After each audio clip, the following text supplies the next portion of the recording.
Hello and welcome to 3.0 TV. I am your host Shikha Singh.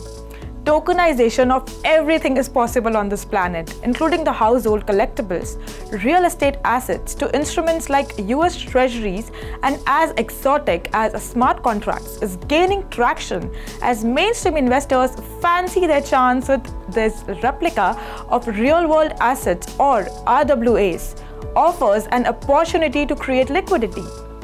Why are we discussing tokenization while the cryptos are bleeding? Oh, yes, we know. Cryptocurrency is an entirely new breed of asset, from Bitcoin to Ether to Dogecoin. They are virtual digital currencies, also known as magic internet money. They are often misunderstood and hence scare away uninitiated investors.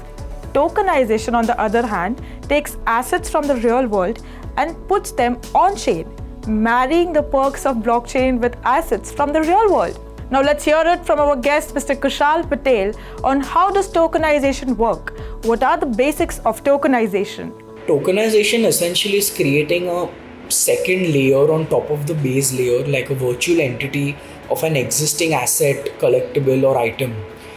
If we take Web3 aside for a minute, even your debit cards or credit cards can be tokenized, and these tokenized versions are allowed to be saved with e-commerce platforms, with online digital platforms and places like that, where the platform can charge the tokenized version of your card rather than actually saving the real card, and then they can deduct money from that, and it just keeps your card safer because the tokenized version is not the real thing at the end of the day. While talking about Web3, we talk about a lot of real world assets that come into the space of Web3 to take advantage of the great amount of liquidity that is in the crypto markets. Thank you, Mr. Patel, for sharing such insightful information. So what we have understood is you tokenize real world assets and use them as collateral for monetizing assets which otherwise would remain idle. Interesting stuff. Yes, through tokenization process, you can transform anything, including intellectual property, and start generating income. Let's start with a hypothetical. Think of someone running a YouTube channel and basics of cryptocurrencies. A creator could tokenize that copyright and sell it to a financier. This type of model exists in the real world of larger music companies and private equity. Let's hear it from Mr. Vijay Geer on the significance and security of tokenization, as well as the different kind of tokenizations. Tokenization has become possible because of a blockchain, because that provides a secure and transparent ecosystem for P2P transactions, peer-to-peer transactions. And to automate this process, smart contracts can be used. These tokens are broadly classified into three categories, like security tokens that represents traditional financial securities like bonds and equities. The second type of token is the utility token, which provides access to a product or some services but within an enclosed ecosystem.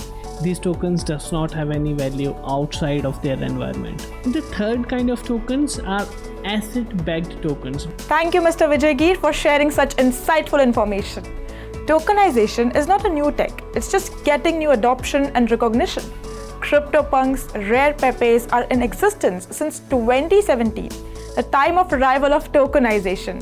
Since then, the infrastructure has improved. The on-ramps are smoother, institutions are token curious, and surprising economic forces have spurred adoption. Recently, tokenized US Treasuries have surpassed the $600 million mark. Let's hear it from Mr. Dhruval Shah for his views on the same. So, I would give more credit to the tokenization system here. I think the only reason that US Treasuries are gaining a lot of traction on tokenization, the first is, of course, because there's a demand. Because US Treasuries are now giving a lot of yield, it is kind of considered as a risk-free asset.